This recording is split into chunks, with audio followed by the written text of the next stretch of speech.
যেটা বিক্রি হওয়ার কথাই না। 2005 সালে 1 বিলিয়নার সেই জিনিসটাই কিনেছিল। অ্যামাজন রেইন ফরেস্টের প্রায় 4 লাখ একর জমি, শুধুমাত্র একটাই কারণ, যাতে কেউ গাছ কাটতে না পারে। তার নাম জোহান এলিয়াস।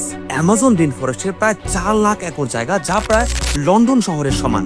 সবাই ভাবলো নির্ঘাত কোনো স্ক্যাম, জঙ্গল কেটে নিশ্চয়ই কোনো গোপন ফ্যাক্টরি, ড্রাগস বা কোনো জালিয়াতি ব্যবসা হবে। এই খবর ছড়াতেই ব্রাজিলের মানুষ রাগে ফেটে বলল, তারা সরকারের ওপর চড়াও হয়ে বলল, এক বিদেশি এসে আমাদের দেশের বুক চিরে জঙ্গল কিনে নিয়ে যাচ্ছে আর তোমরা হাত গুটিয়ে বসে আছো। কিন্তু টুইস্ট হলো, এই জঙ্গল বিক্রি করেছিল ব্রাজিল সরকারই। জনতার প্রচন্ড চাপে ব্রাজিল সরকার বাধ্য হয় জোহানের বিরুদ্ধে আন্তর্জাতিক মামলা ঠুকে দিতে। বছরের পর বছর চলো জোহানের ওপর কড়া তদন্ত।